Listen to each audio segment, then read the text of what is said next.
Assalamualaikum warahmatullahi wabarakatuh. Bismillahirrahmanirrahim. Alhamdulillahi rabbil alamin. Assalatu wassalamu ala asyrafil anbiya'i wal mursalin, nabiyika wa rasulika wa habibika Muhammadin wa ala alihi wa ashabihi ajma'in. Rabbi syrah li sadri wa yassir li amri wa hlul 'uqdatam min lisani yafqahu qawli, amma ba'du. Bapak-bapak dan ibu-ibu jamaah salat subuh Masjid Al-Mujahidin yang dirahmati Allah. Pertama-tama kita bersyukur kepada Allah pada subuh hari ini sehat walafiat. Nah, terutama kawan kita ini sehat benar nih. Sehat ya. Alhamdulillah. Ya, coba duduk diam ya. Sebentar lagi makan bubur kita. Tenang lo. Hendak berdahulu kan makan bubur? Kadang lah. Baik-baik aja kita. Jangan berdahulu. Pada subuh hari ini ulun ingin menjelaskan ayat 18 dan seterusnya sesuai dengan ketersediaan waktunya dari surah Hud ya, surah 11 ya. Surah ayat 18 surah 11.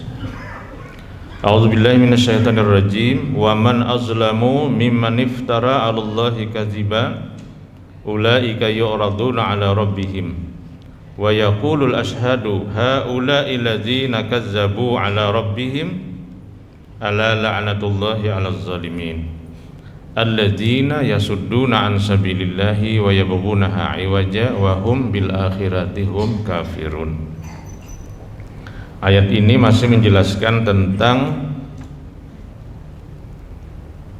orang-orang yang dikecam oleh Allah karena menuduh Al-Qur'an sebagai kebatilan dan mereka memilih kesenangan duniawi dan berpaling dari janji-janji Allah dari kesenangan ukhrawi. Jadi ada dua hal yang dijelaskan di dalam ayat ini. Pertama, kecaman Allah kepada orang yang menuduh Al-Quran sebagai kebatilan. Sangat banyak ayat yang menjelaskan tentang sikap orang-orang Mekah pada waktu itu terhadap Al-Quran. Jadi Al-Quran itu dituduh sebagai tenungan, sebagai syair, ya, sebagai kebohongan, kebatilan, ranyawan orang gila dan sebagainya. Itu sangat banyak di dalam Al-Quran. Itu untuk menunjukkan bahwa tidak mudah percaya dengan Al-Quran, itu tidak mudah. Kalau kita ini percaya dengan Al-Quran itu karena keimanan. Padahal Al-Quran sendiri itu mendorong orang agar percaya dengan Al-Quran itu berdasarkan objektivitas ya. Objektivitas artinya memang Al-Quran itu benar. Berarti kita sebenarnya didorong untuk membuktikan kebenaran Al-Quran itu. Bukan berarti percaya gitu aja, tapi kita disuruh untuk membuktikan. Maka pembuktian terhadap kebenaran Al-Quran itu bagi orang-orang kafir pada zaman Al-Quran diturunkan, mereka belum mampu mungkin membuktikan, sehingga dengan mudah mereka mengatakan Al-Quran itu adalah sesuatu kebatilan, sesuatu yang tidak benar. Tapi kemudian Al-Quran menantang kepada orang-orang Mekah ini agar membikin Al-Quran yang sama, seperti dalam ayat wa in kuntum fi raibim mimma nazzalna ala abdina fa'tu bi suratim mim misli. Kalau kalian ragu kata Allah terhadap Al-Quran, maka bikinlah satu surah yang sama dengan Al-Quran. Nah, kita pernah membahas tentang soal kemampuan orang-orang Arab membikin syair. Itu tidak diragukan. Jadi bahkan mereka membuat satu kontes atau satu perlombaan syair secara periodik, biasanya sejak tahunan di pasar. Jadi pasar itu tempat orang banyak. Lalu di situ ada perlombaan membaca syair. Jadi yang dilakukan di pasar itu bukan hanya jual beli barang, tapi jual beli kemampuan membikin syair. Nah, itu untuk menunjukkan bahwa orang-orang Mekah itu dulu jagoannya membikin syair. Sehingga kalau membikin narasi yang mirip-mirip dengan Al-Quran itu mereka bisa. Tapi yang tidak dapat mereka lakukan itu adalah pembuktian kebenaran isi dari narasi, pembuktian kebenaran isi dari lapas-lapas yang ada. Karena Al-Quran berbicara tentang hal-hal yang dulu, yang sekarang, dan yang akan datang. Jadi Al-Quran itu bicaranya 3 waktu ya, atau 3 masa, yang dulu, yang sekarang, dan yang akan datang. Atau bisa juga Al-Quran itu bicara tentang sesuatu yang nyata, yang gaib, dan yang ada di antara keduanya. Sekarang ini kan ada alam gaib, alam nyata, dan ada lagi alam apa namanya? Kalau internet itu alam apa namanya? Alam maya. Nah, itu kan dunia maya. Jadi dunia gaib, dunia nyata, dunia maya. Al-Quran berbicara tentang 3 hal tersebut, dan itulah yang mereka tidak mampu lakukan. Nah, maka di sini dikatakan, waman azlamu, siapakah yang lebih zalim, mimman, dari orang, iftara, yang membuat-buat dusta, alallahi, terhadap Allah, maksudnya Al-Quran. Ulaika yu'raduna ala rabbihim, mereka itu akan dihadapkan kepada Allah. Wa yaqulul ashhadu, lalu nanti orang-orang akan bersaksi di hadapan Allah, mereka ini adalah telah berdusta terhadap Tuhan. Ala la'natullahi 'alal zalimin, tahukah kamu betapa besar laknat Allah kepada orang-orang zalim. Siapa itu orang zalim itu? Alladzina yasudduna an sabilillahi, mereka yang menutup jalan kepada Allah, menghalangi manusia dari jalan Allah. Kemudian wayabaghunaha iwaja, dan mereka itu menghendakinya supaya jalan Allah yang lurus itu menjadi bengkok. Nah, ini apa, bahasa kiasan. Jadi agama itu disebut juga dengan siratal mustaqim, jalan yang lurus. Nah, orang-orang yang kufur kepada Allah pada waktu itu, mereka wayabghunaha iwaja, menjadikan jalan yang lurus itu bengkok. Nah, jadi kemarin hari Kamis ya, hari Jumat, hari Rabu ya. Hari Rabu itu kalau Bapak Ibu baca harian Kompas hari Rabu ya, itu di kolom opini ya, kolom opini itu kolom tulisan-tulisan para ahli ya. Ada salah satu tulisan yang ditulis oleh seorang budayawan, Botet Kartareja betul. Kartarharja ya. Nah, saya paling senang membaca tulisan beliau itu. Judulnya itu tahu, pura-pura tahu, dan pura-pura tidak tahu kalau tidak salah. Dia sebenarnya mengutip teori atau pendapat Imam Al-Ghazali. Imam Al-Ghazali itu kan membagi manusia ini ada 4. Pertama, manusia yang tahu bahwa dia tahu. Nah, ini selamatlah ini kan, tahu bahwa dia tahu. Yang kedua, dia tidak tahu bahwa dia tahu. Nah, ini bagus juga, selamat juga. Yang ketiga adalah orang yang tidak tahu. Apa tadi? Ini masalah tahu-tahu nih, tempe kawannya kan. Jadi tahu bahwa dia tahu bahwa dia tidak tahu, belajar kan. Kemudian tidak tahu bahwa dia tahu, bagus itu. Nah, yang payah ini kan tidak tahu bahwa dia tidak tahu. Tapi kata Botet, sekarang ini ada yang kelima sebenarnya. Ada orang yang tahu tapi membelokkan pengetahuan itu agar manusia menjadi tidak tahu. Nah, ini wayabaghunaha iwaja, ini manusia kelima dalam teori Imam Al-Ghazali. Jadi dia sebenarnya mengkritik langkah-langkah politik yang dilakukan oleh segelintir orang akhir-akhir ini, di mana orang itu adalah orang-orang pintar, orang-orang cerdas, tapi sepertinya membelokkan jalan sejarah kita dari keberadaban menjadi tidak beradab. Nah ya biasalah kan seorang budayawan nih gawiannya mengkritik-kritik aja. Nah itu bagus, coba nanti cari harian Kompas hari Rabu ya. Nah jadi wa yabghunaha iwaja ini adalah pekerjaan orang pintar ya, karena dia mampu membelokkan jalan yang benar.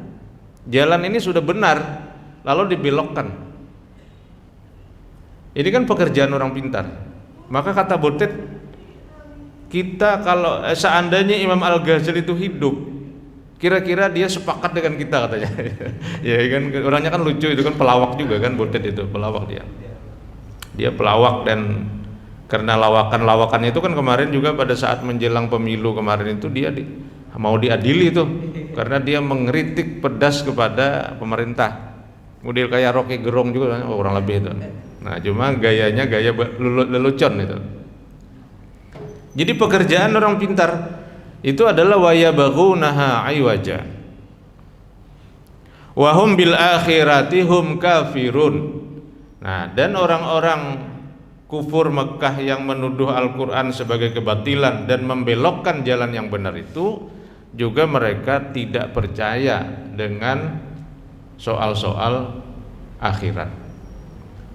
Jadi 3 karakter orang-orang jahiliyah pada zaman Nabi itu menuduh Al-Quran tidak benar, ya termasuk berarti kan menuduh Nabi Muhammad tidak benar, karena dia pembawa Al-Quran, penyampai Al-Quran. Yang kedua membelokkan kebenaran, membelokkan jalannya sejarah. Kemudian yang ketiga tidak percaya dengan hari akhir. Nah, saya kira tulisannya Butet itu bagus juga kita jadikan semacam pelajaran ya. Jadi kalau orang itu tahu bahwa dia tahu dan membawa umat ke jalan yang benar, itulah tugas-tugas para nabi, itulah tugas para ulama, itulah tugas para cendekiawan, memberikan cahaya kepada umat, kepada manusia di tengah kegelapan jalannya. Nah sekarang ini saya kira kita melihat juga ya, bahwa ya para ulama, ya, para ustadz, para kiai, para ahli-ahli agama mungkin juga tidak semuanya secara tulus ingin membawa umat ini ke jalan yang benar gitu ya. Nah maka kita teringat juga dengan istilah ulama ussu ya, ulama jahat. Ulama jahat itu adalah sama dengan ini, wa yabghunaha iwaja ini masuk dalam kategori ulama jahat di situ. Ulama jahat itu orang yang alim, ulama itu kan alim, orang yang tahu tetapi membawa umat berbelok dari kebenaran. Ya intinya sebenarnya adalah seperti yang disinggung di ujung ayat 18 ini, yaitu kepentingan duniawi. Saya kemarin hari Sabtu ya Sabtu tanggal 29 minggu lalu mengikuti haul. Nah jadi saya ini mah haul ya, mengikuti haul pendiri Ibnul Amin, pondok pesantren yang saya dibesarkan kurang lebih 4 tahun di sana, di Pemangki. Pemangki itu antara Pantai Hambawang arah ke Amuntai, 6 kilo dari Pantai Hambawang. Setelah Pantai Hambawang itu namanya Tubau, kemudian Kadundung, kemudian Kasarangan, Walangko, Pemangki. Kenapa jadi hafal? Karena dahulu bersepeda situ pulang balik. Pulang balik bersepeda itu ke pesantren itu bersepeda tuh, diambil itu bersepeda aja. Nah, lalu salah satu dari acara haulan itu adalah membaca manakib Manakib itu maksudnya manakib pendiri itu dibaca. Jadi bagaimana sepak terjangnya Kiai Haji Mahfuz Amin mendirikan pesantren yang sekarang sudah berumur sekitar 40-an tahun umurnya sudah. Nah, salah satu yang sangat hebat dari Kiai Haji Mahfuz itu, dia berjuang membesarkan pesantren itu dengan harta benda pribadi, dan sampai beliau wafat tidak punya kendaraan pribadi. Jadi kan ada basic kendaraan, sepeda ada, karena Sidin tuh memang Sidin kada mau kemana-mana, Sidin bagian di pondok tuh aja.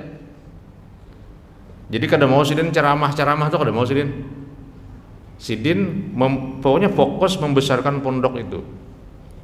Maka seluruh kekayaannya, seluruh harta bendanya diwakafkan untuk pesantren itu. Itu kesederhanaan Kiai Haji Mahfuz Amin. Yang pada mulanya pesantren itu hanya sebuah asrama kecil mulai kayak bidakan. Jadi ada 6 atau 5 kamar dibikin seperti bidak itu. Kemudian ada tempat belajar. Dan yang mengajar itu Sidin sendiri pertama kali mengajar murid-muridnya ini. Kemudian setelah itu orang kemudian berbondong-bondong datang. Lalu beliau menginisiasi kepada masyarakat Pemangki itu untuk membayar zakat padi. Nah, jadi setiap masyarakat yang bersedia silakan membayar zakat padi untuk membangun pesantren. Maka dapatlah sekian belek padi, kemudian itu dijadikan modal lagi untuk membuat asrama yang baru. Dan salah satu dari tradisi atau kebiasaan Mahfuz Amin itu tidak mau meminta sumbangan. Nah, jadi beliau ini kada mau minta sumbangan. Mulai berdiri pondok itu tidak pernah meminta sumbangan, kecuali zakat tadi, zakat bagi masyarakat di awal-awalnya. Sampai sekarang tradisi tidak mau minta sumbangan kepada pemerintah itu dijalankan. Tapi kalau diberi disambut aja, tapi kalau meminta kada, sampai sekarang. Nah, itulah. Jadi saya kira bagus saja nih mahaul nih lah, artinya kan dalam rangka mengenang jasa-jasa Sidin nih. Dan mahaulnya itu juga sumbangan orang aja. Ada yang menyumbang tuh kan sampai 100 juta untuk haulan itu. Itu ada seorang pengusaha di Martapura. Itu menyumbangnya itu 100 juta untuk kepentingan haul. Sudahnya kalau baras nih ada nang berapa belek tuh datang dari Anjir, dari mana-mana. Kemudian Hintalo berapa ribu. Jadi semua yang dimakan dalam haulan itu adalah sumbangan orang aja. Nah, jadi saya kira tradisi jahiliyah yang dikatakan di ujung ayat ini, wahum bil akhirati hum kafirun. Mereka tidak percaya dengan akhirat, maka orientasi hidupnya hanya duniawi saja. Boleh jadi juga tradisi mengutamakan dunia ini juga terjadi bagi masyarakat sekarang. Kalau kita lihat model-model pembangunan kita ini kan mengikuti standar WHO, standar PBB kan. Apa standarnya itu? 3. Yang pertama kesehatan, yang kedua ekonomi, yang ketiga pendidikan. 3 ini yang diukur. Nah, cuma berpintar-pintar aja lagi menerjemahkan ini. Misalnya kalau ekonomi itu ekonomi yang seperti apa? Nah, itu masing-masing negara nanti menerjemahkan. Makanya di Indonesia ini ahli-ahli ekonomi itu mungkin berdebat juga. Kita mau mengembangkan ekonomi apa? Kapitalis, sosialis, atau ekonomi Islam, ekonomi syariah? Dulu pernah namanya ekonomi Pancasila, dulu pernah. Tapi pindahnya pajah pulang. Jadi ini tergantung tim ekonominya pemerintah mau kemana. Nah, Yang kedua soal kesehatan. Ini kesehatan nih mau seperti apa? Ada tim kesehatannya, Pak. Tangkis apa namanya? Awak halus kamu sudah. Nah, apa artinya? Stunting ya. Nah. Namun kita ke kampung bilang stunting ya beritaan. Nah, Bapak makan iwak karing kan. Nah. Tapi apakah awak halus ini dianggap kada sehat? Belum pasti juga. Nang ganal awak tuh pindah tasungsong juga mati. Misalnya gitu nih. Coba dicek misalnya kan. Nah. Jadi ini tergantung bagaimana memahami sehat itu apa. Nah, kalau dibawa ke dalam Islam, dalam agama, maka kesehatan itu termasuk kesehatan mental, kesehatan spiritual, kesehatan pikiran, kesehatan hati, ya, macam-macam kan. Jadi bukan soal kesehatan fisik, bukan soal jumlah puskesmas, bukan jumlah rumah sakit, bukan jumlah obat, bukan jumlah tenaga medis, bukan saja itu maksudnya. Kan kita mengenal misalnya Indonesia ini rumah sakit semakin banyak, ujar lah, klinik semakin banyak, kemudian dokter semakin banyak, tenaga keperawatan semakin banyak, tapi nanggaring semakin banyak juga. Nah, ini kan patut dipertanyakan, apa ini? Di mana salahnya? Nah, di rumah sakit tuh bilang beritaan garing, ngarangnya aja rumah sakit kan. Tahu padang menjaga garing juga. Nah, ini jadi perlu ada semacam orientasi kemana arahnya. Sama dengan ekonomi, sama dengan pendidikan. Pendidikan ini arahnya kemana? Indonesia ini kan mungkin ya. Saya pernah ke Malaysia. 3 kali saya pernah ke Malaysia untuk kepentingan ya akademik pendidikan. Di Malaysia itu, ini nak saya jauh-jauh, kita di Malaysia aja, Perak Malaysia itu Pak. Kalau dari Surabaya sebenarnya kadang-kadang tiketnya lebih murah ke Malaysia daripada ke Banjar dari Surabaya ya. Nah, Surabaya itu ada yang langsung ke Pinang, mereka mau jalan Penang ke Pinang. Nah itu tiketnya hanya kira-kira 700.000 ya. Kalau Surabaya ke sini kan kadang-kadang sampai 1 juta sekarang.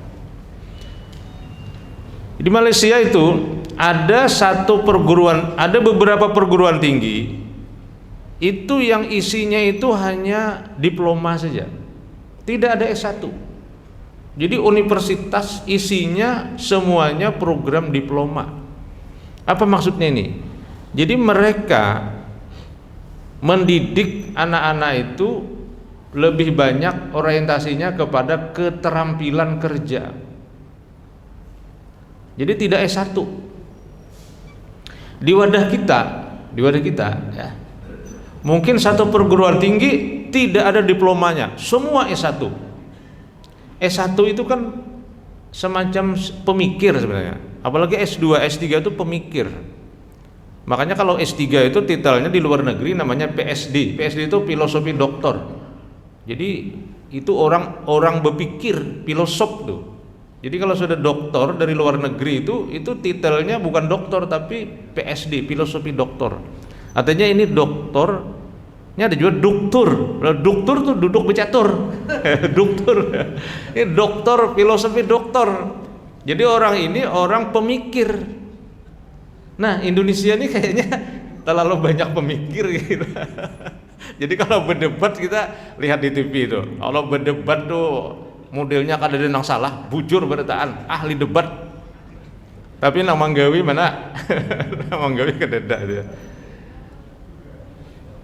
Kami memiliki dulu diploma 3 perbankan, diploma 3 perpustakaan di UIN itu. Oleh pemerintah disuruh tutup. Nah, suruh tutup. Katanya harus S1, sehingga S1 perbankan, kemudian S1 perpustakaan.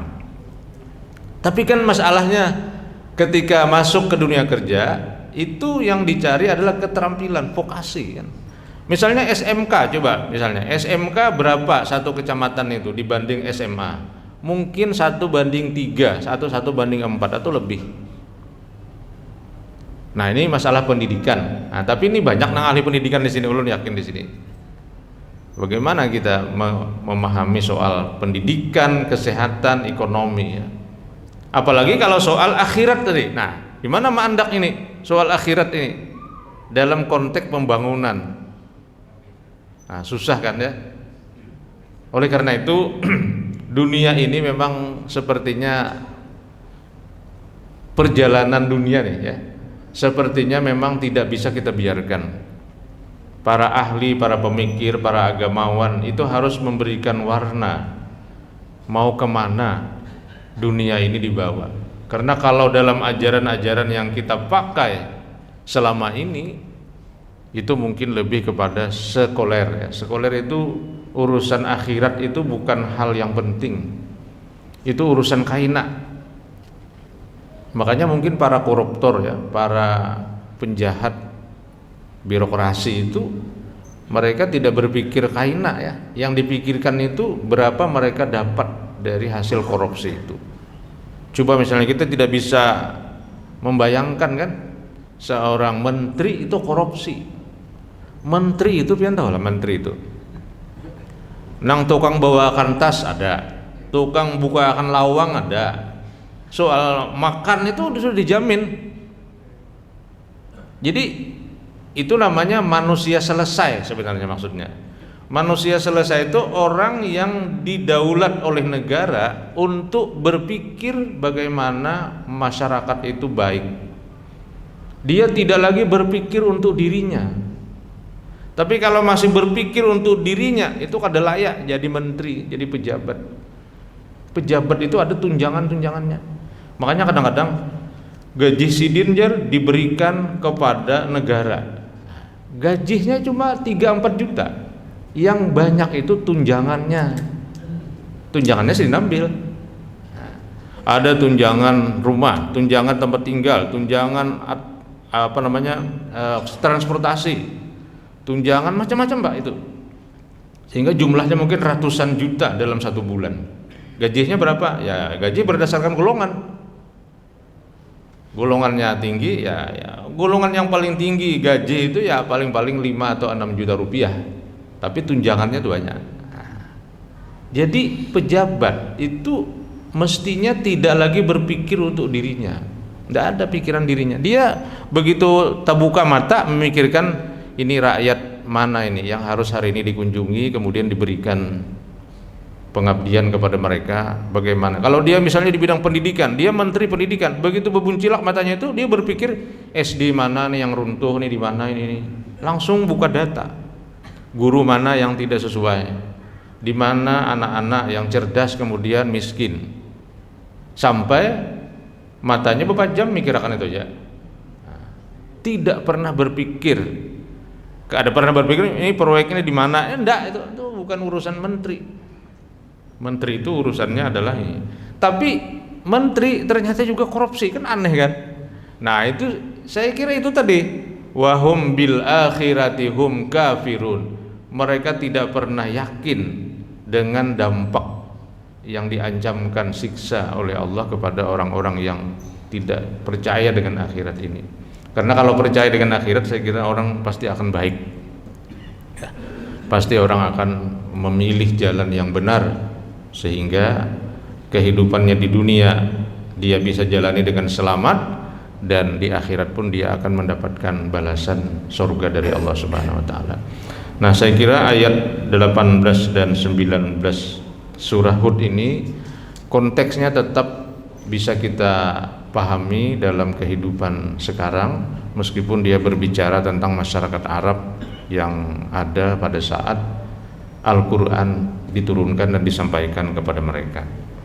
Oleh karena itu kita harus terus memahami ayat-ayat Al-Quran ini dan melakukan kontekstualisasinya dalam kehidupan sekarang dan akan datang. Karena Al-Quran adalah petunjuk dari Allah kepada umat manusia. Demikian yang dapat ulun jelaskan pada subuh hari ini. Selebihnya pian bisa baca di ayat 18 dan 19 surah Hud, surah 11. Hadanallahu wa iyyakum ajma'in. Subhanaka rabbana wa bihamdika asyhadu an la ilaha illa anta astaghfiruka wa atubu ilaik. Assalamualaikum warahmatullahi wabarakatuh.